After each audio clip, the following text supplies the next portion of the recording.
এখন ভারত কি বলছে, তোরকে ভিসা বন্ধ, পেঁয়াজ বন্ধ, চিনি বন্ধ, আলু বন্ধ। এখন ওরা বন্ধ করে দিয়ে আপনার বলেন তো কষ্ট কি বাংলাদেশের হচ্ছে না ভারতের হচ্ছে? আপনার মিডিয়া দেখতেছেন না, এ পর্যন্ত তিনজন আত্মহত্যা করছে, অথচ আমাদের বাংলাদেশে কিছুই হয়নি। বাংলাদেশের জনগণ বুঝবারই পারেন, কারণ বাংলাদেশের জনগণ জানে রেজেক দাতা ভারত না, রেজেক দাতা হলেন আমার আল্লাহ। ধরে কোন ঠিক কিনা? আমরা ভারতের দিকে তাকে থাকি না, আমরা তাকায় থাকি কার দিকে? আস্তাইনু বিসসবরি ওয়াসসালাহ। আমা মিন দাব্বাতিন ফিল আরদি ইল্লা আলাল্লাহি রিজকুহা। আল্লাহ বলতেছেন পৃথিবীর এমন কোনো বিচরণশীল প্রাণী নাই যার রেজেকের ব্যবস্থা আমি করি নাই। তার মানে বোঝা গেল ভারত সব কিছু যদি বন্ধ করে দেয় আর আল্লাহ যদি রেজেকের দরজা খুলে দেয়, বাংলার মুসলমানের কোনো টেনশনের দরকার। আর আল্লাহ বলেছেন ফালিয়াবুদু রব্বা হাযাল বাইত। যেই মসজিদ আপনারা তৈরি করতেছেন, যেই মসজিদ নির্মাণ করতেছেন, এই মসজিদকে লক্ষ্য করে আল্লাহ বলতেছেন এই ঘরের মালিকের যদি তোমরা গোলামি করো, মসজিদ কার ঘর? জোরে বলেন কার ঘর? ফালিয়াবুদু রব্বা হাযাল বাইত।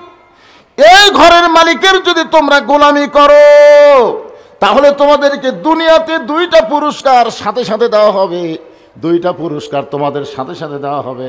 একটা পুরস্কার হলো তোমাদের রেজেকের কোনো পেরেশানি থাকবে না, আর দুনিয়ার সমস্ত ভয় থেকে আল্লাহ নিরাপত্তা দিয়ে দিবে। তার মানে বোঝা গেল ভারত যতই পেঁয়াজ বন্ধ করুক, আলু বন্ধ করুক, চাল বন্ধ করুক, আল্লাহ বন্ধ করবে না, আল্লাহ খুলে দিবে। ওরা যত অ্যাটমের হাইড্রোজেন বোমার ভয় দেখা, কোনো ভয় নাই। কারণ আমাদের জাতির পিতা হযরত ইব্রাহিম আগুনের চুলাকে যেমন শান্তির বাগান হিসাবে পাইছে, ভারতের অস্ত্রগুলো আমাদের জন্য আল্লাহ প্রয়োজন হলে মিষ্টি বাঙ্গি তরমুজও বানায় দিবার পারে। জোরে কোন ঠিক কিনা? আমি এই এক সপ্তাহ হলে একটা হাদিস পড়তেছি, সেটা হলো গজওয়াতুল হিন্দ, মানে হিন্দুস্থানের সাথে মুসলমানের যুদ্ধ হবে। আল্লাহ রাসূল বহু বছর আগে বলে গেছেন এই ভারত হয়তো হাসিনা ভারতত পলাবি। একজন আল্লাহর ওলি বলেছেন 12 কোটি মুসলমান যখন গাছের গোড়া লাড়া দিবি তখন দিল্লির মামু বাড়ি গিয়ে পড়বি। জোরে কোন কথা ঠিক কিনা? আল্লাহর ওলি এখন দুনিয়াতে নাই, কিন্তু তার কথা যে 100% সফল, এ ব্যাপারে কোনো সন্দেহ আছে? কেন সন্দেহ নেই? কারণ দীর্ঘ 50 বছর তিনি আল্লাহর কোরআনের সঙ্গে ছিলেন, কোরআনের হক তাফসির করে বাংলার মুসলমানকে শুনিয়ে দিয়েছেন। হাসিনা সরকার বিনা দোষে 13 বছর তাকে জেলখানায় বন্দি করে অবশেষে ভারতের পরিকল্পনায় হাসপাতালে নিয়ে গিয়ে আল্লাহর ওলিকে হত্যা করা হয়েছে। জোরে কোন কথা ঠিক কি না? আপনারা বলেন তো, ওনার প্রত্যেকটি কথাই সত্য হচ্ছে না? কে রে হাসিনা কুটিরে? আর এই যে কাউয়া কাদের তা মোশন ভাই, এর মাজা নাই বারে, ধরে ধরে টেজর তুলে দেওয়া লাগে। আর মাইক পালি কয় খেলা হবে, খেলা হবে। কে রে পাগলা, খেলবার গেলে মাজার বল থাকা লাগবে। ধরে কোন কথা ঠিক কিনা? আমি কয়েকদিন আগে শুনে তো আশ্চর্য হয়ে দিলাম, এই নাকি 3 মাস বাংলাদেশিতে আসলো, এই কিছুদিন আগে নাকি ভারতে আছে। এই 3টা মাসে কে জায়গা দিল? কি এটা উদ্ঘাটন করার দরকার আছে না? নাই? আল্লাহ, বিপদের মধ্যে আমরা এমন একজনকে ক্ষমতার সিয়ারত দিছি, আমরা বিপদে বলে যে দোয়া বেশি বেশি পড়ি। দোয়ার নাম কি? ইউনূস নবীরে খাইল মাছেতে গিলিয়া, ফেরেশতা পাঠাইলেন আল্লাহ ইসমে আজম দিয়া। দমে দমে সে হরদম পড়ে সে ইসমে আজম, মাছেরই উদর হইতে বাঁচাইলা প্রাণ। সবাই বলেন আল্লাহু আল্লাহু, তুমি জানলে জালালুহু, শেষ করা তো যাই না গিয়ে তোমার গুণগান। আলহামদুলিল্লাহ। বয়স হয়ে গেছে তো, মানে 84 বছর বয়স, একটা বুড়া থুড়া মানুষ। আর একটু চ্যাংড়া মানুষকে দেওয়া লাগতো, ঠিক না? কিন্তু আমরা দেওয়ার পরে বুঝতে পারলাম আমেরিকার ডোনাল্ড ট্রাম্প যখন প্রেসিডেন্ট হলো তখন আমাদের বগুড়ার কিছু গুজব লীগ, আমাদের বগুড়ার কিন্তু 3টা লীগ আছে, আওয়ামী লীগও নেই, যুবলীগও নেই, ছাত্রলীগও নেই। এখন বাড়াছে হতাশা লীগ, গুজব লীগ, আফসোস লীগ, যে বগুড়া হলো বিএনপির ঘাঁটি, সেই বগুড়াতে এই লীগগুলো চালালো কি করে? চিন্তা করে দেখেন। শহীদ জিয়াউর রহমান তিনি শুধু বাংলাদেশ না, সৌদি আরবে গিয়ে দেখেন আরাফার ময়দানে তার লাগানো গাছগুলো এখনো মানুষকে জান্নাতের বাতাস দেয়। জোরে কোন সুবহানাল্লাহ। সেই শহীদ জিয়ার বগুড়া এই শালারা কিভাবে দখল করলো আল্লাহ ভালো জানে। তো যাই হোক, আমি যে কথা বলতে চাই একটু খেয়াল করবেন। আস্তাইনু বিসসবরি ওয়াসসালাহ ইন্নাল্লাহা মা'আস সাবিরিন। আমাদের বিষয়টা হলো আমরা চাবো কার কাছে? কিসের মাধ্যমে? আল্লাহ দুটা মাধ্যম বলেছেন, একটা হলো ধৈর্য আর একটা হলো নামাজ। এই দুইটার মাধ্যমে আল্লাহর কাছে আমাদের চাইতে হবে। যদি আমরা চাইতে পারি, আল্লাহ বলতেছেন ফালিয়াবুদু রব্ব হাযাল বাইত আল্লাযী আত'আমাহুম মিন জু'ইন ওয়া আমানাহুম মিন খাউফ।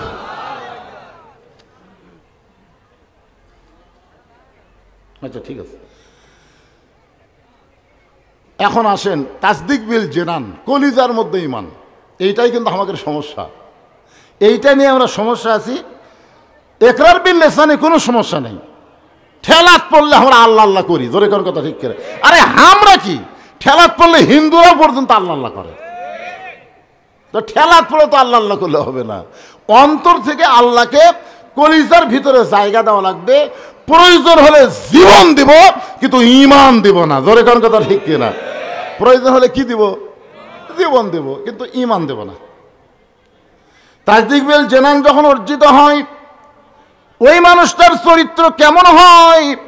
আমি একটা মানুষের নাম বলবো। মানুষের নাম হলো মীর কাসেম আলী। মানুষটার নাম কি? পরে বোঝেন, আগে নামটা শোনেন।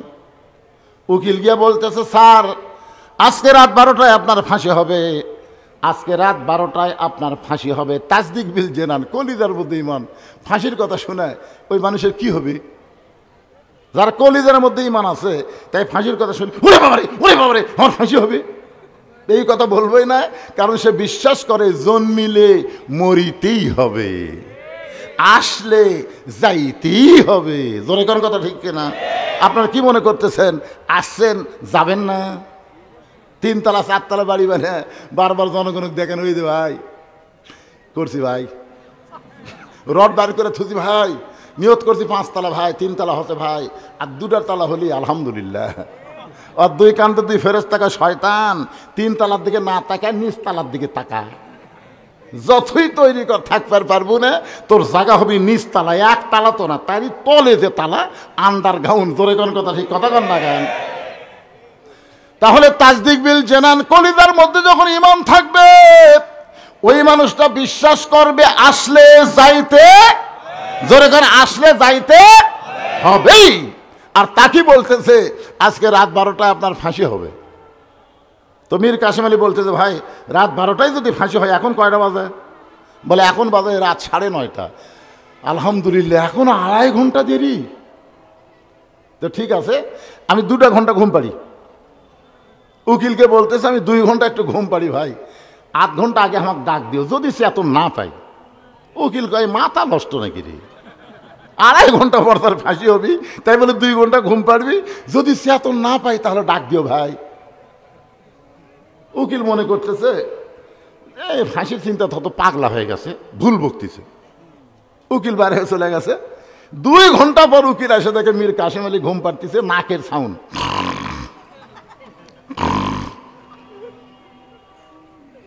মায়ের কাছে খাড়া হয়ে কাঁদতেছে, আল্লাহ এই মানুষ মানুষ কেমনে ঘুম পাড়ে? আর 8 ঘন্টা পর তার ফাঁসি হবে, 8 ঘন্টা পর ফাঁসি হবে। সেই মানুষটা কেমনে ঘুম পাড়তেছে? যেই ভারে ঘুম পাড়তেছে, ফাঁসি পর্যন্ত হয়তো ঘুম থেকে চেতন পাবে না। একটু ডাক দেই, উকিল পায়ের আঙ্গুল নাড়ায়। মীর কাসেম আলী ঘুম থেকে চেতন পায়, বলতেছে ভাই রাত কি 12টা বাজে? বলে না স্যার, এখন 8 ঘন্টা দেরি আছে। আলহামদুলিল্লাহ, 8 ঘন্টা যখন হাতে আছে, তাহলে কিছু কাম করি। তিনি ওযু করে এসে নামাজ পড়লেন। নামাজ পড়ার পরে একটা ভালো পাঞ্জাবি তার ছিল ওখানে, কন্ডম ছেলে, সে পাঞ্জাবিটা গায়ে দিয়ে বলতেছে আমাকে কেমন লাগতেছে দেখো তো, চুলগুলো ঠিক মতো হাসলান আছে নাকি, তারপর আয়না দিয়ে চুলগুলো হাসলেছে। উকিল কই কি রে, ই কি শ্বশুর বাড়ি যাচ্ছে নাকি? বলে আপনার ফাঁসি হবে, আপনার ফাঁসি হবে। আর এমন করে জামা পরে মাথার চুল আসলান, আপনি কি জানেন না আপনার ফাঁসি হবে? মীর কাসিম আলী মুচকি মুচকি হাসার বলে, উকিল তুমি কেন কাঁদতেছো? আমি ঘুমের মধ্যে স্বপ্নে দেখলাম আল্লাহ তাআলা আমার জন্য 8টা জান্নাতের দরজা খুলে রেখেছে। আমার জন্য আল্লাহ 8টা জান্নাতের দরজা খুলে রেখেছে। লিল্লাহি তাকবীর ওয়ালা তাকুলু লিমান ইউকতালু ফি সাবিলিল্লাহি আমওয়াতুন বাল আহইয়াউ ওয়ালাকিন লা তাশউরুন। মীর কাসিম আল্লাহর কোরআন তেলাওয়াত করে বলে, উকিল কান্দো না, উকিল কান্দো না, অন্যায়ভাবে আমাদেরকে হত্যা করা হচ্ছে, আমরা কোনো দোষ করিনি। বাংলাদেশের গরিবের জন্য ইবনে সিনা হাসপাতাল বানাইছি, মানুষের জন্য সুদ ভিত্তিক ব্যাংকে কবর দিয়া ইসলামী ব্যাংক তৈরি করেছি। এরকম ভালো ভালো কাজ করার কারণে ভারত হাসিনাকে এমনভাবে বুঝাইলো, যার কারণে আমাকে অন্যায়ভাবে ফাঁসি দেওয়া হচ্ছে। উকিল তুমি কান্দো না, ফাঁসি রশি আমার গলার মালা হয়ে যাবে, আল্লাহ তাআলা আমাকে অমরত্ব দান করবে। আল্লাহ বলেছেন অন্যায়ভাবে যাদের হত্যা করা হয় তাদেরকে তোমরা মৃত্যু বলো না, আমি আল্লাহ বলতেছি তারা জীবিত। তাসদিক বিল জেনান যখন কলিজার মধ্যে জায়গা নিবে, ওই মানুষটা মৃত্যুকে কোনো পরোয়া করবে না, কারণ মৃত্যুর চাইতে তার ঈমানের গুরুত্ব অনেক বেড়ে যাবে। আমল বিল আরকান, আমল বিল আরকান, ঈমানের শেষ পর্যায়ে হচ্ছে ঈমান অনুযায়ী আমাদেরকে আমল করা লাগবে। এই যে চারিদিকে আজান দিচ্ছে, দিচ্ছে না ভাইজান? আজকে এশার নামাজ যদি একটু দেরিতে হয় সমস্যা আছে না? যে টাইমে আজান আপনার পড়েন তার থেকে 1 ঘন্টা পরে পড়েন না, বলা লাগবে তো, আবার কবি অনেকে বলবে হতুয়া তালাশ কবি। এশার নামাজ রাসূল দেরিতে পড়াটাই পছন্দ করতেন, কিন্তু আমাদের কষ্ট হবে দেখে এই জন্যে শোনেন, এশার নামাজ যত দেরি করে পড়বেন তত সওয়াব আল্লাহ বেশি দেবে। না যখনই হোক, আজকে 1 ঘন্টা পরে হবে, সমস্যা আছে না? যে কথা বলতেছে একটু মনোযোগ দেন। আমল বিল আরকান, আমল বিল আরকান, ঈমান অনুযায়ী আমল করা লাগবে। এখন আপনাদের কাছে আমার প্রশ্ন হলো, কোন আমল না করলে ঈমান থাকে না? কেউ যদি রোজা না থাকে তাকে বেঈমান বলা যাবে? কথা বলেন আপনারা, বেঈমান বলা যাবে? রোজা না থাকলে তাকে বেঈমান বলা যাবে না, হজ না করলে তাকে বেঈমান বলা যাবে না, যাকাত না দিলে তাকে গুনাহগার বলা যাবে, কিন্তু বেঈমান বলা যাবে না। কিন্তু একটা আমল না করলে সঙ্গে সঙ্গে সে বেঈমান হয়, সে আমলটা হলো লা সালাতা লা ঈমানা, যার নামাজ নাই তার ঈমান। সবাই জোরে বলা লাগবে। এ কথা কি আমার না রাসূলের? তো নবীর কথার সাথে কি আপনারা একমত না দ্বিমত? আচ্ছা নামাজ না পড়লেন না, কিন্তু তাই বলে নবীর কথার সাথে একমত হবেন না? লা সালাতা লা ঈমান, যার নামাজ নাই তার কোনো ঈমান নাই। ঈমানকে রক্ষা করতে গেলে 1 নম্বর আমলের নাম হলো নামাজ। জোরে বলেন নাম কি? কোরআন শরীফ গোটা খুলে দেখেন, গোটা কোরআন শরীফের মধ্যে নামাজ পড়ার কথা আল্লাহ একবারও বলেনি। নবীর হাদিসের মধ্যে নামাজ পড়ার কথা নবী একবারও বলে নাই।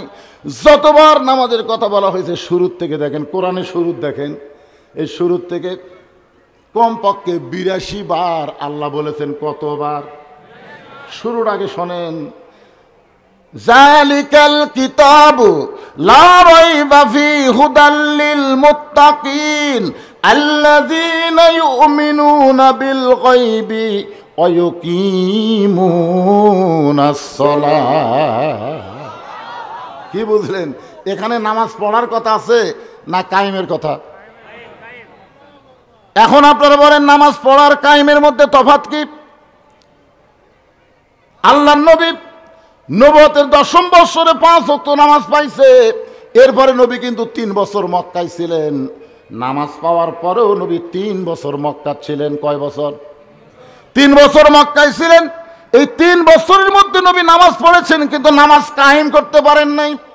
নবী এক সময় আল্লাহকে বললেন, আল্লাহ আপনি সব সময় নামাজ কায়েমের কথা বলতেছেন, কিন্তু আমরা তো নামাজ কায়েম করতে পারতেছি না।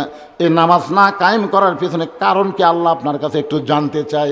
আল্লাহ বলেন, হাবিব আপনি নিজের দিকটা চিন্তা করেন তো, মক্কায় যে পজিশনে আপনি আছেন এই পজিশনটা কেমন? রাসূল বললেন, আমার পজিশন হলো আমি একজন ইমাম। আমি একজন ইমাম। আল্লাহ বলেন, আপনি শুধু ইমামের দায়িত্ব নিয়ে আছেন, কিন্তু নেতার দায়িত্ব আপনার নাই। নেতা হলো আবু জেহেল, আর আপনি হলেন ইমাম। যতদিন আপনার মতন ভালো মানুষ ইমাম থাকবে আর আবু জেহেলের মতন খারাপ মানুষ নেতা থাকবে, ততদিন আপনি নামাজ কায়েম করতে পারবেন না। নামাজ কায়েম করতে গেলে শুধু ভালো ইমাম হলে হবে না, ভালো নেতাও হওয়া লাগবে। আমার কথা কি বুঝবার পারতেছেন?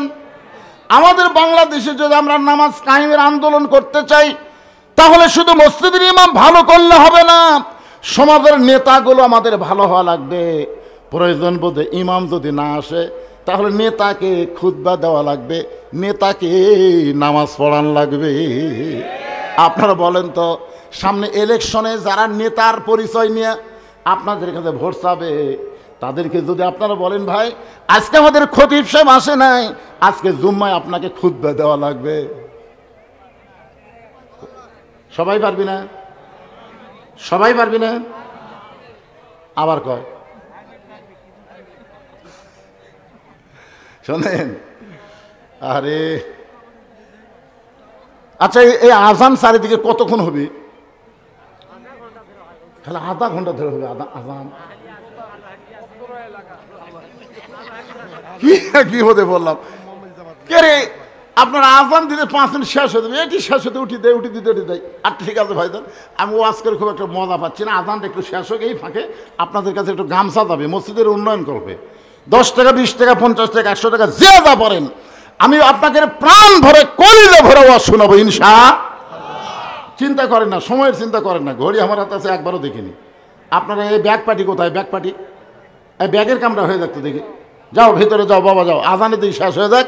এদিকে আপনার পকেট থেকে 10 টাকা 20 টাকা 50 টাকা 100 টাকা 1000 টাকা যে যা পারেন, তবে মন আপনাকে 1000 টাকা ব্যাগত দিবি না, মন বলবে না না না না ছোট লোটটাই দে। এই জন্যে কেউ যদি 1000 2000 5000 10,000 দিবার চান, তারা এই তেজত এসে দিবার পারবেন পরে। এখন ব্যাগের মধ্যে কামড়া সারেন, দেওয়া ব্যাগ লিয়ে যাও, যাও সবাই দেন তো। এই রুমাল কেন ধরে? রুমাল না ব্যাগ নাই? না না, এই রুমাল ধরতেছে লোক কি আপনাকে লোক? আচ্ছা আচ্ছা ঠিক আছে, মাশাআল্লাহ। একজন লোক চলো না, মহব্বত করেছে, যা পারবেন আল্লাহর রাস্তে দান করবেন। পিছন দিক থেকে একজন বলতে যে হুজুর ছাদ ঢালাই হবে, ছাদ ঢালাই করবার গেলে কলম তোলা লাগবে। কলম তোলা লাগবে না?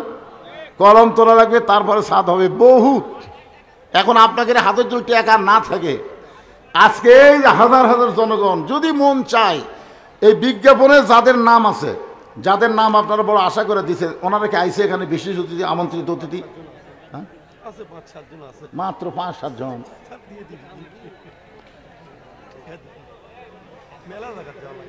এই আদায় করতে কতক্ষণ লাগবে? ঢিলামো করতেছেন কেন? ওয়াজ করা লাগবে তো। এই সাইডে আবার পিছন দিক থেকে চারিদিক থেকে হন। আমার মা বোনেরা যেখানে বসে ওয়াজ শুনতেছে, মহিলা আদায় করবে, মা আপনাদের কাছেও যাবে, আল্লাহর ঘরে দান করবেন। সর্বপ্রথম ইসলামের জন্য মহিলারাই বেশি দান করেছে। যে মহিলা ইসলামকে একেবারে ফুলে ফলে পাকিয়ে তুলেছে, তার নাম হলো খাদিজাতুল কুবরা। আজকে আমার মায়েরা মসজিদে দান করবেন, আমি দোয়া করে দেব মা খাদিজার সঙ্গে আল্লাহ যেন তাদের জান্নাত দেয়। দিচ্ছেন, সবাই দিচ্ছেন, পকেট থেকে বার করেন, সবাই বার করেন। আর টেজের উপর যে কয়টা আছে, এই কয়টা আমি আদায় করি ফাঁকি। এই মোহাম্মদ বিলজার রহমানের পক্ষে কি আইছে? আচ্ছা ঠিক আছে, তাহলে প্রধান অতিথির পক্ষ থেকে মসজিদ উন্নয়ন করবে 50,000 টাকা উনি দিবার চাইছেন। আলহামদুলিল্লাহ। আলহাজ মোহাম্মদ আব্দুল গনি সহসভাপতি অত্র মসজিদ, উনি আছেন? কোন আপনি কোন? সবাই আগে দিয়েছেন, তাহলে আমার চাওয়ার কি দরকার? আচ্ছা ঠিক আছে। হ্যাঁ 100 বস্তা। লিল্লাহি তাকবীর। জনাব আলহাজ মোহাম্মদ আব্দুল গনি সাহেব 100 বস্তা সিমেন্ট ধরে বলেন মারহাবা। জনাব আলহাজ মোহাম্মদ আতাউর রহমান, উনি কে?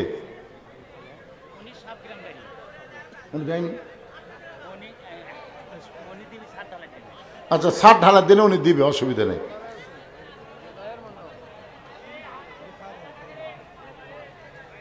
আমি আর বিজ্ঞাপনের যে অতিথিগুলোর নাম আর বলতেছি না, আপনাদের মনে যদি চায় আপনারা বলতে পারেন, লিখতে পারেন, আমার বাকি আলোচনা করা লাগবে। তাছাড়া জনগণ মনে করবে হুজুর আদায়ের জন্য এখানে আইছে। আদায় হবে, আজান শেষ, আর আজান হবে মনে হয় হবে না। যাক, আজান শেষ হয়ে গেছে, এখন আমরা নামাজের প্রস্তুতি নিব, নামাজের আলোচনা শুনবো ইনশাআল্লাহ। ব্যাগের মধ্যে দিয়ে দেন, দিয়ে দেন, আল্লাহর রাস্তায় সবাই দিয়ে দেন। হ্যাঁ, একটু জিকির করেন, লা ইলাহা ইল্লাল্লাহ, লা ইলাহা ইল্লাল্লাহ, লা ইলাহা, লা ইলাহা ইল্লাল্লাহ মুহাম্মাদুর লিল্লাহি তাকবীর। একটা আমরা লাল করে কই, চেহারা লাল দেখে লাল, এর আসলে নাম দেখি লালি। মাশাআল্লাহ। আরে 10,000 টাকা উনি নগদে দিচ্ছেন, আর 20,000 টাকা, আরো 20,000 টাকা, কত হয়ে গেল লাল? আরো 20,000, মানে এটা বাদ দেই, সর্বসাকুল্যে 30,000 টাকা ধরে বলেন মারহাবা। নগদে 10,000, বাকি 20,000। লাল মিয়া কি করে আপনারা জানেন? যত জায়গায় আমি মাহফিল করে, আমার প্রত্যেকটা ওয়াজে ভিডিও করে, তার একটা পেজ, তার একটা ইউটিউবের ব্যবসা আছে। আল্লাহ যেন সেই ব্যবসার মধ্যে বরকত দেয়, জোরে করে আমিন। সে কিন্তু আমাকে আজকের মাহফিলে দাওয়াত দিয়েছে, আমার সময় বার করা খুবই কঠিন, অত্যন্ত মহব্বত করে। আমি তার জন্য প্রাণ খুলে দোয়া করে, আল্লাহ এই লাল বাবাজিকে তুমি তোমার পরহেজগার বান্দার মধ্যে কবুল করে নাও, জোরে কোন আমিন। দানকারী গো পিতা মাতা, সুখে রাইখো কবরে, নূরের টুপি পরাইয়া উঠাবেন রোজ হাসরে। আর কেউ আছেন এরকম 5,000 10,000 টাকা দেওয়ার মতন ঠেজের উপর কেউ আছেন? যদি থাকেন দিয়ে দেন ভাই। আবার একবার ওয়াজ বন্ধ করে আবার আদায় করা কষ্ট। এখনই 5টা মিনিট আমি আদায় করি। আপনাদের মধ্যে কেউ কেউ আছেন 2 বস্তা 5 বস্তা 10 বস্তা সিমেন্ট দেওয়ার জন্য? একটু বলেন। মসজিদ নির্মাণ করা লাগবে ভাই, উন্নয়ন করলে তো হবে না, নির্মাণ। এই জন্য আপনাকে দেওয়া লাগবে তো।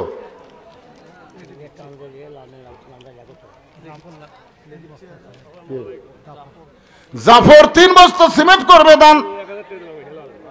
জাফরের দানকে আল্লাহ আপনি কবুল করেন। হেলাল বাবা, হেলাল এদের নাম আছে এখানে, হেলালের নাম আছে নাকি? রেজাল হক কত দিছে? রেজাউল হক 5,000 টাকা নগদে করছে দান। আল্লাহ রেজাউল হকের দানকে কবুল করেন। আল্লাহর একজন বান্দা 1,000 টাকা দান করে গেল, আল্লাহ দানকে কবুল করেন। আল্লাহ নেক নিয়ত নেক আশা পরে আল্লাহুম্মা আমিন। জি দেন দেন দেন দেন। নাম কি বলবেন?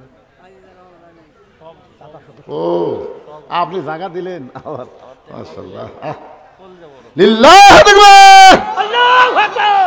আজকের মাহফিলের সম্মানিত সভাপতি, উনি আল্লাহর ঘরের জন্য তো জায়গা দিছেনই, দাতা সদস্য।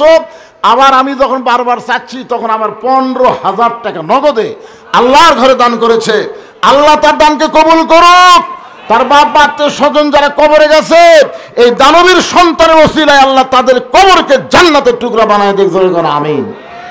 একেবারে রাস্তার ধারে জায়গা দেওয়া, এটাকে জাতা ইমান, এটাইকে বলা হয় তাজদিক বিল জেনান।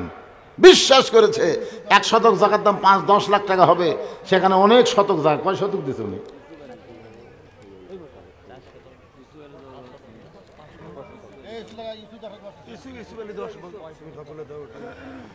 ইউসুফ আলী, আল্লাহ তোমার বান্দা 10 বস্তা সিমেন্ট জোরে গান মারহাবা। দেলোয়ার হোসেন, এটা 5 শতক জায়গা উনি দান করছেন। চিন্তা করেন, আল্লাহ 1 কোটি টাকার জায়গা দান করছে। এটা কি জাতা কথা মনে করছেন? এগুলো তো আমি খালি চোখে দেখতে পাচ্ছি না ভাই।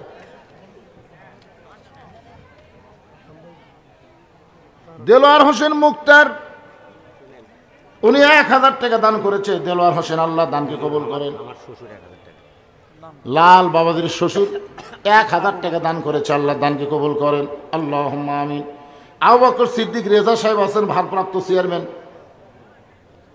কিন্তু রেজা সাহেব নাই ভারপ্রাপ্ত। আজকে সেই নামাজের ঘর মসজিদ, সেই মসজিদকে কেন্দ্র করে আজকের এই জান্নাতের বাগান লাগছে। নবী মক্কা ছিলেন, গোপনে গোপনে নামাজ পড়েছেন, কিন্তু নামাজ কায়েম করতে পারেন নাই, আযান দিবার পারেন নাই, জামাত করে পড়তে পারেন নাই। গোপনে গোপনে নামাজ পড়েছেন, কিন্তু প্রকাশ্যে নামাজ পড়তে পারেন নাই।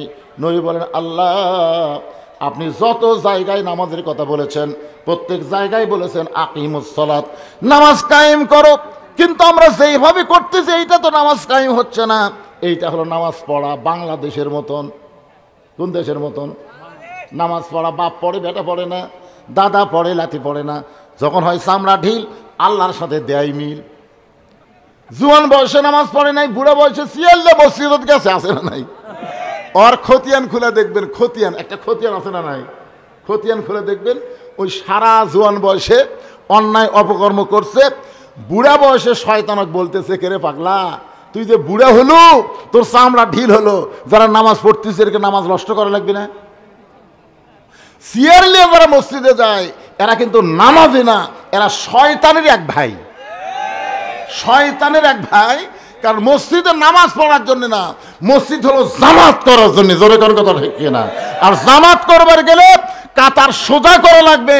কাতার সোজা না করে কেউ নামাজ পড়লে সওয়াব পাবেন, কিন্তু জামাতের 27 গুণ সওয়াব পাবেন না। 27 গুণ সওয়াব পাবার গেলে পায়ের গোড়ালির সঙ্গে গোড়ালি মিল করে কাতার সোজা করে দাঁড়াতে হবে। এখন যেই বেটা সিয়ারি লেগেছে, ওই যেই কাতারত আছে ওই কাতারের লোকেরা নামাজের সওয়াব পাবে, কিন্তু জামাতের সওয়াব পাবে না। এগুলো সব লেখা থান তো, ও আজকে যখন করবেন করে কত টাকা লাগবে টাকা আদায় করে দেবেন, অসুবিধা নেই। সৌদি প্রবাসী শিবুর স্বামী 10,000 টাকা দান করছে, আল্লাহ দানকে কবুল করে। আল্লাহ আপনার কবার চাচ্ছে মসজিদ হবি না, একবারে 3 তালা হবি, দেখেন এনে আগে নামাজের জিনিসটা শোনেন না কেন? এখন চিন্তা করে দেখেন, যেই কাতারে চেয়ার আছে সেই কাতারের লোকের নামাজ হবে, কিন্তু জামাতের সওয়াব কথা কয় না একেবারে, জামাতের সওয়াব। কারণ জামাত করতে গেলে পায়ের গোড়ালির সঙ্গে গোড়ালি মিল করে দাঁড়াতে হবে, কিন্তু যেই বেটা চেয়ারে বসছে ওর পায়ের গোড়ালি গুটি।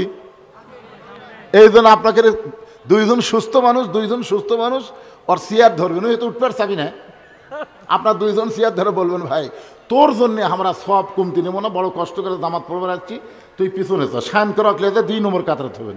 2 নম্বর কাতার লোক করে এর জন্য তো আমাকে সব কমবি, ও আবার ধরে 3 নম্বর কাতারে, 3 নম্বর কাতারে না না না না, এই তো আমাকে কাতার থাকলে হবে না। শেষ পর্যন্ত দেখা যাবে চেয়ার পার্টি বারান্দাত গেছে। ধরে কার কথা ঠিক না? হ্যাঁ, খোঁজলা দেখেন, যেই শ্যালো মেশিন চালু করে না, বছর অন্তর চালু করে, ওটা চালু করবার গেলে ঠেকা আছে, ঠেলা আছে না নাই? হয় না, কারণ বল বিয়ারিং সব জাম মারছে। যে বল বিয়ারিং জাম মারলে চালু হবে? ওই সারা জীবন নামাজ না পড়ার কারণে ওর হাঁটুর বিয়ারিং কোমরের বিয়ারিং সব জাম মারছে, এখনো রুকু সেটা করবার পারে না, সিয়ারিলে নামাজ পড়ে।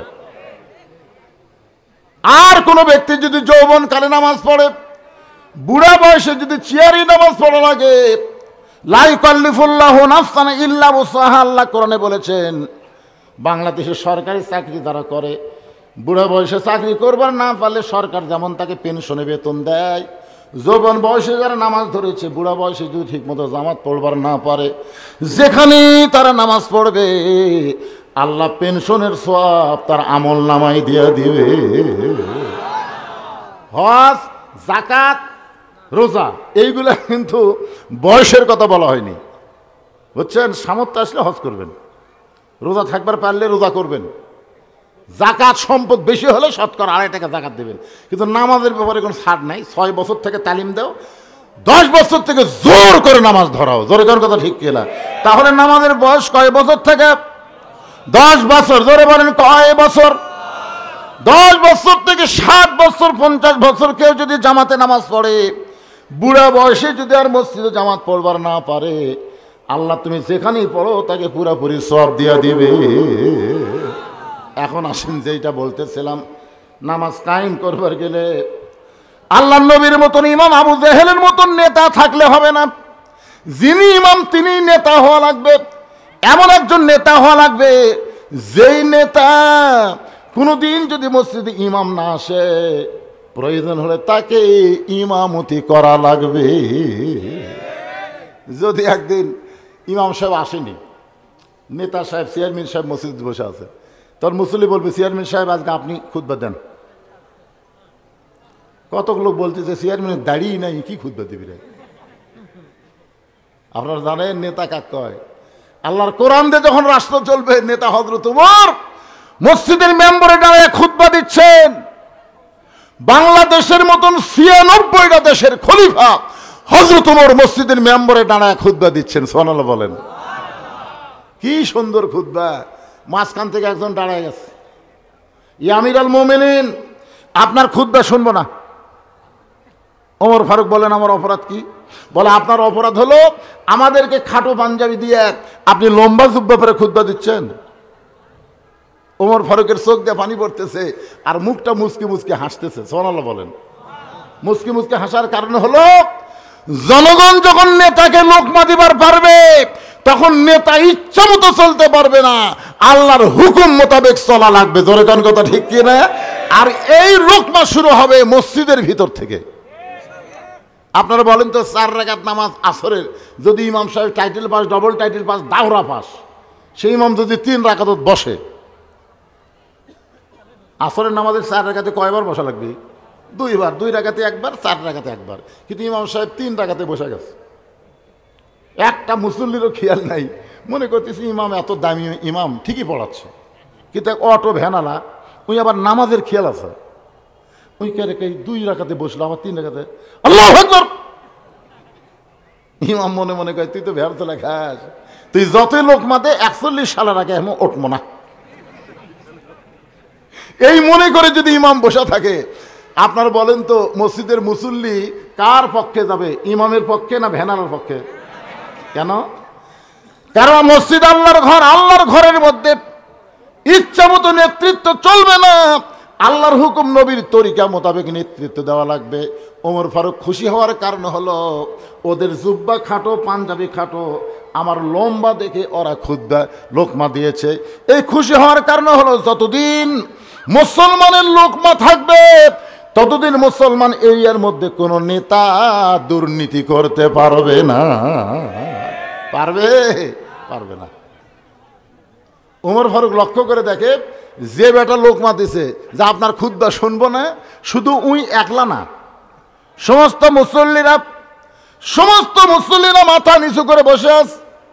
এমন সময় আব্দুল্লাহ ইবনে ওমর ফারুকের সন্তান বাবার পাশে দাঁড়ায় বলতেছে, রে নবীর সাহাবীরা, তোমরা খাটো পাঞ্জাবি হলেও নতুন পোশাক পরে আজকে নামাজ পড়তে আইছো, আমার পরনে তাকায় দেখো, আমার পরনে কিন্তু নতুন কাপড় নাই।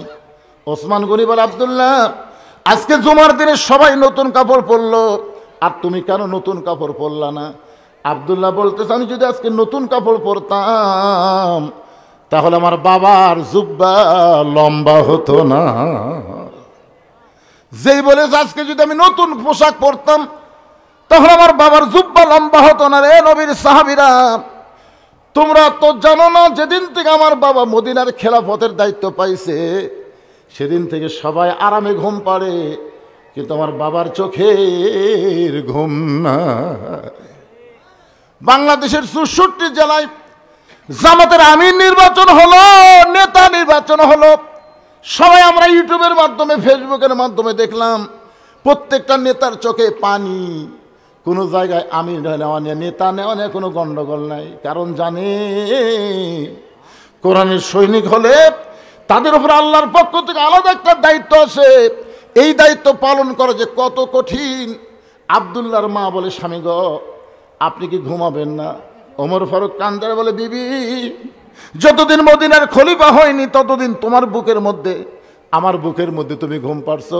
হুন্না লিবাসুল্লাকুম ওয়া আনতুম লিবাসুল্লাহুন্না। বিবি রে, এখন খেলাফতের দায়িত্ব পাওয়ার পরে ফোরাতের কুলে যদি একটা কুত্তা না খায় মারা যায়, আল্লাহ হাসরের ময়দানে উমরকে ছাড়বে না। আব্দুল্লাহ কান্দের বলে, নবীর সাহাবীরা শোনো, বহুদিন আমার মাকে দেখেছি গভীর রাত্রে দরজায় দাঁড়িয়ে থাকতে। আমি বললাম, মা, আপনি দরজায় দাঁড়িয়ে আছেন, আপনি কি ঘুমাবেন না? আমার মা কান্দারে বলে, বেটারে তোর বাবা ওমর যেদিন থেকে মদিনার খলিফা হয়েছে সেদিন থেকে রাত্রিবেলা ঘুমায় না, সারা রাত মানুষের কে কেমন আছে দেখার জন্য চোরের মতন ঘুরে বেড়ায়। রে নবীর সাহাবীরা শোনো, আমি যখন আব্দুল্লাহ ঘুমায় গেছে, আমার বাবা আমার দরজায় গিয়ে ডাকতেছে, আব্দুল্লাহ আব্দুল্লাহ বলে। আমি দরজা খুলে তাকায় দেখি বাবার হাতে একটা পাঞ্জাবি। আমি খুশি হয়ে বললাম, বাবা বাইতুল মাল থেকে আমার একটা পাঞ্জাবি দিল, আপনি গভীর রাত্রে আর একটা দিবার আইছেন। সঙ্গে সঙ্গে ওমর ফারুক আল্লাহর কোরআন থেকে তেলাওয়াত করলেন, ইন্নাল্লাহা ইয়ামুরুকুম আন তুআদ্দুল আমানাতি ইলা আহলিহা ওয়া ইযা হাকামতুম বাইনান নাস আন তাহকুমু বিল আদল। আব্দুল্লাহ, তুই কি মনে করছিস বাজান?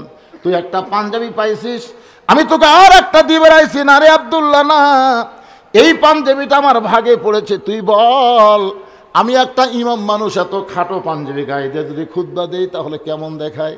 আব্দুল্লাহ বলে, বাবা তাহলে আমি কি করব? ওমর ফারুক বললেন, তোর পাঞ্জাবিটা আমাকে একটু দান করে দে, তোর পাঞ্জাবিটা আমাকে একটু দান করে দেবে, কারণ তুই তো আর ইমাম না, আমি হলাম ইমাম। আব্দুল্লাহ বলে, গভীর রাত্রে আমার জামাটুকু আমার বাবাকে দান করে দিলাম। বাবা তার জামা আমার জামা একত্র করে লম্বা জুব্বা বানায় বাবা খুতবা দেয়। এখন বলো, আমার বাবার খুতবা শোনা যায় কি না যায়? সমস্ত সাহাবীরা চিল্লায় বলে, আল্লাহর কোরআন দিয়ে যখন রাষ্ট্র চলবে, আল্লাহর কোরআন দিয়ে যখন রাষ্ট্র চলবে, এমন ভালো মানুষকে নেতা হিসাবে মুসলমানেরা দেখতে পাবে। মানুষের তৈরি আইন দিয়া বাংলাদেশ চললে ভালো নেতা দেখা যাবে না।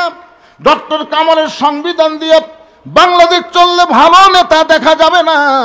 ভালো নেতা যদি আগামীতে দেখতে চায়, আল্লাহর কোরআনের কোনো বিকল্প রাস্তা না।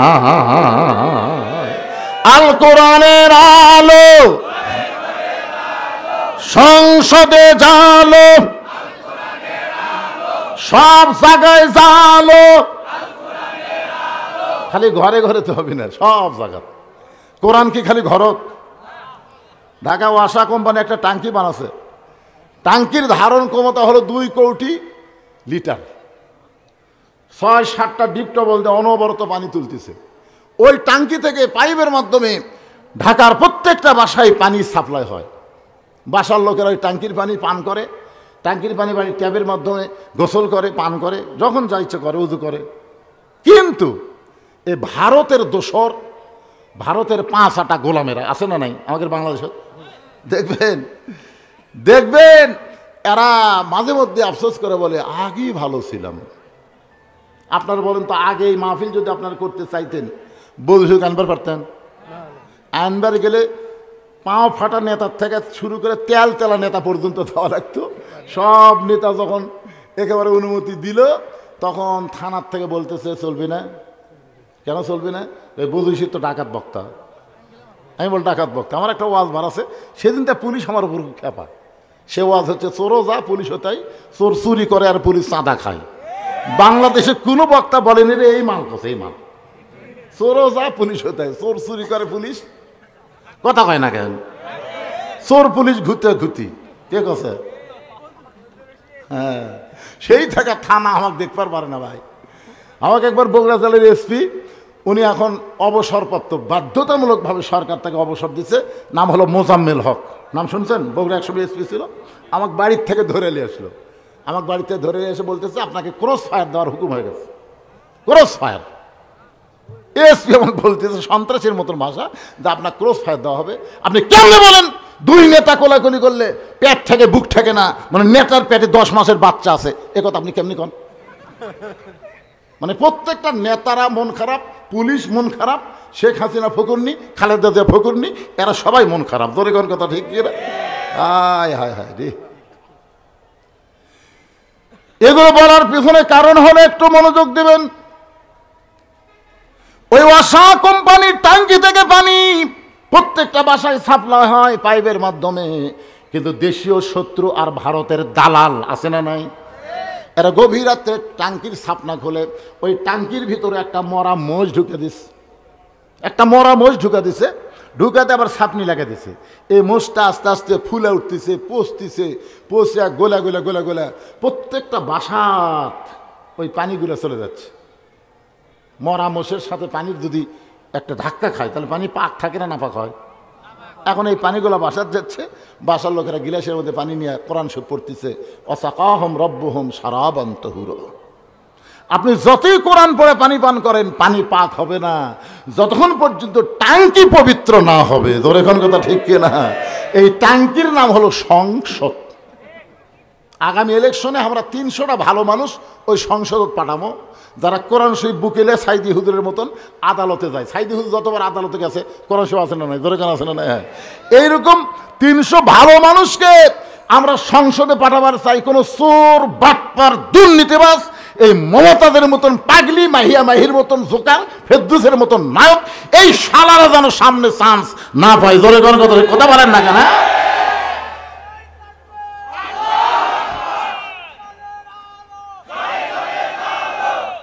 আবার কয় ঘরে ঘরে কিসের অভ্যাস? অভ্যাস পরিবর্তন করা লাগবে। আল কোরআনের আলো, কোরআন হাদিস যেখানে, দুনিয়ার মুসলমান লিল্লাহে তাকবীর। আল্লাহ তাআলা বললেন, হাবিব আপনি শুধু ইমাম থাকলে হবে না, আপনাকে নেতা হওয়া লাগবে। যতক্ষণ পর্যন্ত আপনি নেতা না হবেন ততক্ষণ পর্যন্ত নামাজ কায়েম হবে না। তখন রাসূল বলল, আবু জেহেলের যে বিশাল গ্রুপ, আমি টুপিওয়ালা দাড়িওয়ালা, আমার যে কয়টা সাহাবী এরা তো সব দুর্বল, এক সন্ধ্যা ভাত পাই, 3 সন্ধ্যা পাই না। এই নেতার বিরুদ্ধে আমরা কেমনে লাগবো? আল্লাহ বলতেছে, যে পরিবেশ মক্কার চলতেছে এই পরিবেশে আপনাকে আবু জেহেলের সাথে টক্কর দিবেন আমি বলতেছি না। তো রাসূল কয় তাহলে কোথায় যাব? বলে দরকার হলে মক্কা পরিবর্তন করে আপনাকে মদিনায় যাওয়া লাগবে। আল্লাহ রাসূল মদিনায় হিজরত করলেন। সুবহানাল্লাহ বলেন। আরে মাত্র 8 বছর নবী মদিনায় কি করলেন, যার কারণে 10,000 সাহাবী নিয়ে মক্কা বিজয় হয়ে গেল। ধরে কেন সুবহানাল্লাহ। আবু জেহেল আছে, মক্কায় শেষ। তার আগে যে কথাটা আমি বলবো, নবী মদিনায় হিজরত করার পরে সর্বপ্রথম আল্লাহ নবী যে কাজটা করলেন, সে কাজটা হলো নবী নিজের হাতে একটা মসজিদ নির্মাণ করলেন, যে মসজিদের নাম হলো মসজিদে কুবা। ধরে কার নাম কি? যারা হজ করছেন এখানে, হাজী সাহেব যারা আছেন, বাবা তো হজ করছেন, এখানে হাজী সাহেব যারা আছে তারা জানে যে মসজিদে কুবার মধ্যে কেউ যদি 2 রাকাত নামাজ পড়ে, আল্লাহ খুশি হয়ে তাকে একটা ওমরা হজের সওয়াব দিয়ে দেয়। এই মসজিদে কুবা নবী হিজরত করার পরে কেমনে নির্মাণ করলেন শোনেন। আল্লাহ রাসূল জায়গার মধ্যে দাঁড়িয়ে বলেন, এত সুন্দর জায়গা, যেখানে দাঁড়াইলি মনে হয় জান্নাতের বাতাস আসতেছে, এই জায়গাটা কার? মদিনা একজন আনসার বললেন, ইয়া রাসূলুল্লাহ এই জায়গা হলো একজন 2টা ইতিমের জায়গা। কিছুদিন আগে এদের বাবা মারা গেছে, আর বাবা মৃত্যুবরণের পর এই 2টা ইতিম সন্তান এই জায়গার মালিক হয়েছে। আল্লাহ রাসূল বললেন, ওই 2টা ইতিম বাচ্চাকে আমার কাছে ডাকছাও। 2টা ইতিম বাচ্চা যখন নবীর কাছে আসলেন, নবীর চেহারার দিকে ফেল ফেল করে তাকায় আছে। 400 রজগ্রহ তারা, তারি নূরের ইশারা, নইলে যে অন্ধকারে ডুবিত এই ধরনী। সবাই বলেন, নবী মোর পরশমণি, নবী মোর সোনার খনি, নবী নাম ভাবে যেজন সেই তো দোজা হানের ধ্বনি। 2টা এতিম বাচ্চা নবীর চেহারার দিকে তাকায় নজর ফিরাবার পারে না। সঙ্গে সঙ্গে নবী 2টা এতিমকে বুকের মধ্যে নিয়ে বললেন, বাবা তোমরা আমার চেহারার দিকে কি তাকায় তাকায় দেখো? বলে, মানুষ এমন সুন্দর হয় জীবনের প্রথম দেখলাম। আর আপনি যখন আমাদের 2জনকে বুকের মধ্যে টাইনা চাইপা ধরলেন, এত দরদ যে কোনো মানুষের বুকে থাকে, এইটা জীবনে প্রথম আমরা অনুভব করলাম। রাসূল চোখের পানি বের করে বলে, বেটা রে, তোরা যেমন এতিম আমিও তেমন এতিম। শিশুকালে মইরা গেছে মা, গর্ভে থাকতে মরছে পিতা আমি চোখে দেখলাম না, শিশুকালে মইরা গেছে মা। গর্ভে থাকতে মরছে পিতা নবী চোখে দেখলেন না, কে করিবে লালন পালন, কে দিবে সান্ত্বনা। এই দুনিয়ার বড় এতিম নবী ছিলাম একজনা। বাজান, এত সুন্দর জায়গার তোমরা মালিক হইছো, এত সুন্দর জায়গা তোমরা দেখাশোনা করতেছ। দুই এতিম বাচ্চা নবীর কাছে বুকটা জোরে ধরে বলে, নবী গো, এই জায়গার মালিক আমরা না, এই জায়গার মালিক হলেন আসমানওয়ালা। ওই দুইটা বাচ্চা তখনও মুসলমান হয় নাই। ওই দুইটা বাচ্চা হলো ইহুদির বাচ্চা, তাদের বাপ ইহুদি মারা গেছে। আর দুইটা এতিম বাচ্চা বলতেছে, নবী গো, এই জায়গার মালিক আমরা না, এই জায়গার মালিক হলো আসমানওয়ালা। আমরা দুই ভাই দেখাশোনার দায়িত্ব পাইছি। রাসূল বলে, জায়গাটা আমার বড় পছন্দ হয়েছে বাজান, এই জায়গায় আমি আল্লাহর ঘর মসজিদ বানাবার চাই। এর বিনিময়ে তোমরা কি চাও বলো, বিনিময়ে কি চাও? দুইটা এতিম বাচ্চা বলতেছে, নবী গো, বিনিময় যদি দিবার চান তাহলে আমরা শুনেছি আল্লাহ তাআলা মুসলমানের জন্যে নাকি জান্নাত তৈরি করে রেখেছেন। সঙ্গে সঙ্গে নবী দুইটা এতিম বাচ্চাকে বললেন, এই জায়গাটা যদি আল্লাহর ঘরের জন্য দিয়া দাও, দুনিয়াতে কোনো বিনিময় না নিলেও আল্লাহ তোমাদেরকে জান্নাতে ঘর দিয়া দিবে। সর্বপ্রথম মসজিদ নির্মাণ হলো মসজিদে কুবা। সাহাবারা বললেন, রাসূলুল্লাহ, এই মসজিদ নির্মাণের কারণ কি? রাসূল বললেন, আমরা সব দল ভাঙ্গা এক দল হব। সব দল ভাঙ্গা কয় দল? আপনাকে এই মসজিদে আওয়ামী লীগের মধ্যে যারা নামাজ পড়বে, বিএনপির মধ্যে যারা নামাজ পড়বে, জামাত ইসলাম তাবলিগ পীর মুরিদি যারা নামাজ পড়বে, মুয়াজ্জিন যখন আজান দেবে, আপনার বলেন তো এক এক দল কি এক এক মসজিদের জন্য যাবে, না সব দল এক মসজিদে যাবে? এই মসজিদ বানানোর কারণ হলো সব দল ভাঙ্গে আমাদেরকে এক দল হওয়া লাগবে। মসজিদের মধ্যে যখনই ঢুকবেন তখন আপনি আওয়ামী লীগ থাকবেন না, বিএনপি থাকবেন না, জামাত থাকবেন না, পীর মুরিদি থাকবেন না। সব ভাই কাতারবদ্ধ হয়ে, কালোর কাছে ফর্সা, ফর্সার কাছে কালো, উঁচার কাছে নিচু, নিচুর কাছে উঁচা, ধনীর কাছে গরিব, গরিবের কাছে ধনী, এমনকি এসপির কাছে চকিদার পর্যন্ত দাঁড়িয়ে যাবে। ধরে কান ঠিক কিনা? নেতার কাছে তার চামচা দাঁড়াবে। বলা হয়েছে পায়ের গোড়ালির সঙ্গে গোড়ালি মিল করবা, কাতারবদ্ধ হয়ে নামাজ পড়বা। সবাই যখন দাঁড়াইছে, আওয়ামী লীগ দাঁড়াইছে, বিএনপি দাঁড়াইছে, জাতীয় পার্টি, সবাই কাতারবদ্ধ হয়ে দাঁড়ায় গেছে। এক কাতারের মধ্যে দুই কাতার, তিন কাতার হয়েছে। এমন সময় ইমামতি কে করবি? হুজুর, একটা হুজুর নাই। একজন বলতে, হুজুর না থাকলে কি হবে? ইসলামী দলের একজন আছে। কোন দল? কথা কন না কেন? কোন দল? কয় নম্বর কাতারত? কয় 4 নম্বরত। আমি বুঝানোর জন্য বলতেছি। এখন আপনারা বলেন তো, ইসলামী দলের যে লোকটা 4 নম্বর কাতারে আছে, সে যদি নামাজ পড়াবার পরে তাকে আপনার 4 নম্বরে রাখবেন না সামনে দিবেন? সামনে না 4 নম্বরে? তার মানে বোঝা গেল এলেম যারা আছে, কোরআন যারা আছে, আল্লাহর সঙ্গে যার সম্পর্ক আছে, সেই মানুষটাকে আর কাতারের মধ্যে রাখবেন না, তাকে আপনারা সামনে দিবেন। এখন যদি আগামীতে বাংলাদেশ আপনারা চালাবার চান, তাহলে বাংলাদেশ চালাইতে গিয়ে কাকে আপনারা সামনে দিবেন চিন্তা ভাবনা করার দরকার আছে না নাই? মসজিদের মধ্যে যদি জামাতপন্থী একটা লোক ইমাম হয়, আপনি নিয়ত করার সময় কি বলেন? একতে দায়িত্ব বিহাদাল, ইমাম কন না রাজাকার কন? এ কথা কন না কেন? ইমাম কন। তার মানে বোঝা গেল মসজিদের মধ্যে আপনারা ইমাম মানবেন, সমাজের মধ্যে নেতা মানবেন না। এইটা কিন্তু নামাজের শিক্ষা না। নামাজের শিক্ষা হলো মসজিদের নেতাও যিনি, সমাজের নেতাও হবেন তিনি। ধরে কন ঠিক কিনা? এইটাই কিন্তু নামাজের গুরুত্ব ভাইজান। এই নামাজ কিন্তু সব মানুষকে এক কাতারের মধ্যে নিয়ে আসে। এই কারণে নামাজ কায়েমের কথা বলা হয়েছে। নামাজ পড়লে মানুষ মুনাফিক হবে। জামাতবদ্ধ একা একা যদি কেউ নামাজ পড়ে, সেই ব্যক্তি মুনাফিক হবে। একটা মুনাফিকের সিমটম আপনাদের কাছে বলতেছি।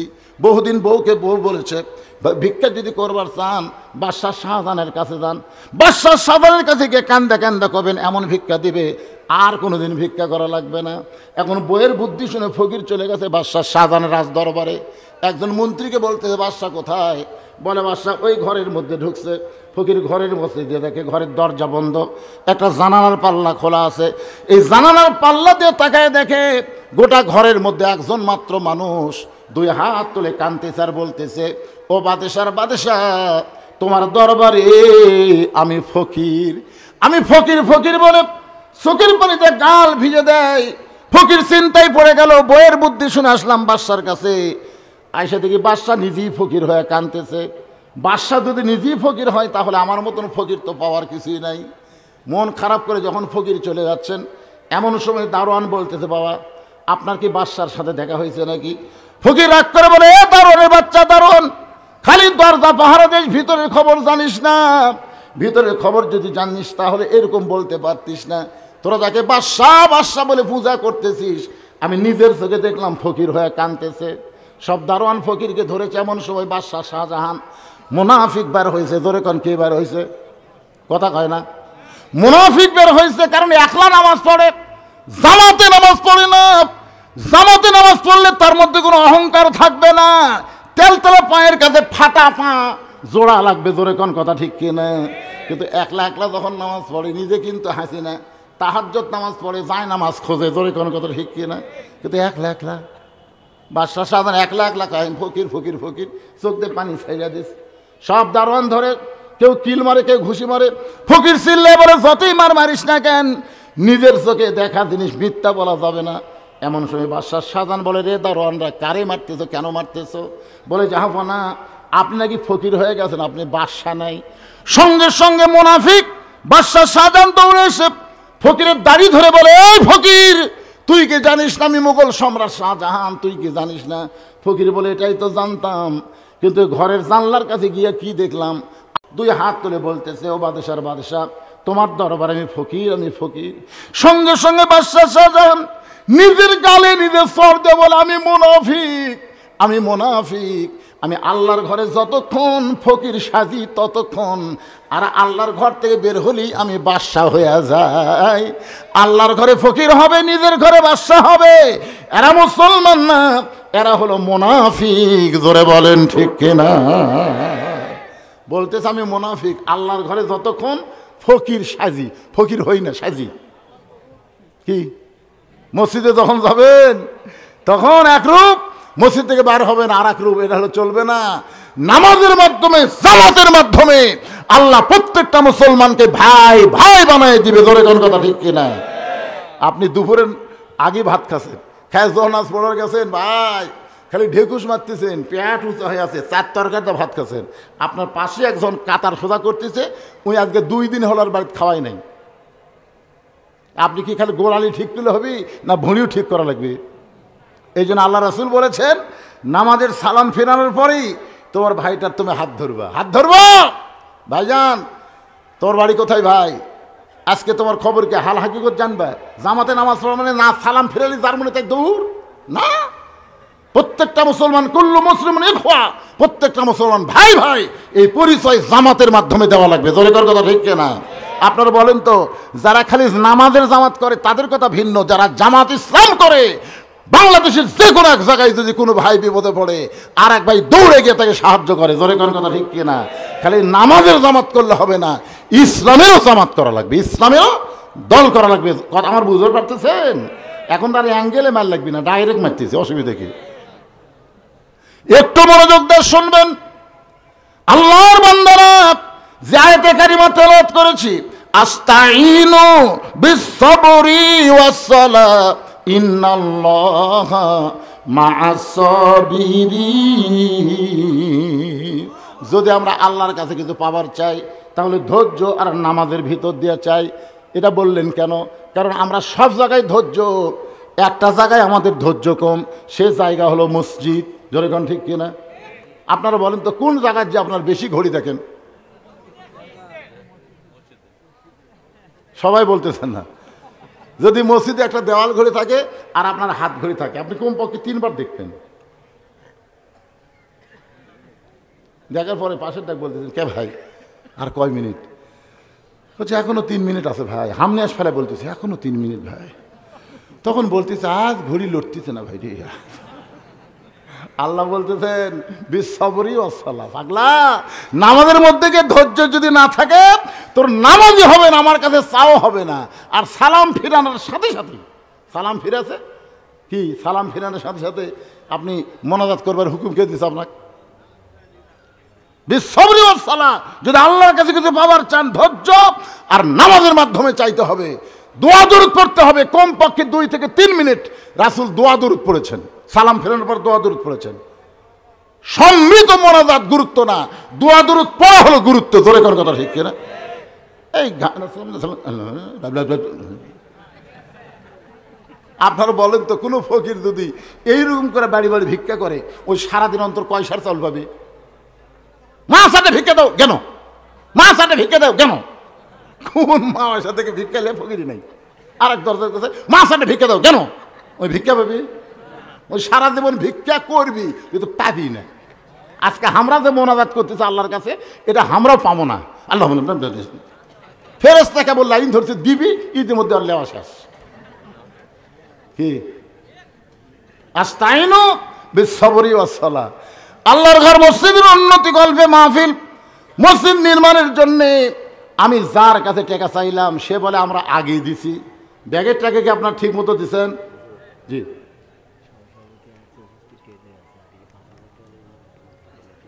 সহসভাপতি আতাউর রহমান উনি আসছেন। কোথায় আতাউর রহমান ভাই? কোথায় কখন আসছেন? আচ্ছা আচ্ছা, একটু কোন ভাই, আপনি আল্লাহর ঘর মসজিদের জন্য যা পারবেন, জোর জবরদস্তি করা যাবে না। জোর জবরদস্তি করলে চাঁদা হবি, কিছুদিন পর মসজিদের কলম ফাট ধরবি, দরকার নেই। দান হচ্ছে অন্তর থেকে যার যতটুকু, ঠিক কিনা বলেন, দান।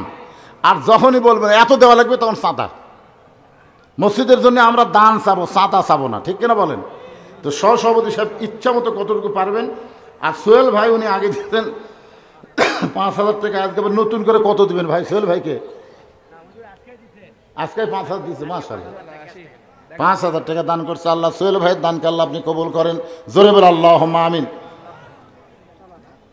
বলেন বলেন সহসভাপতি।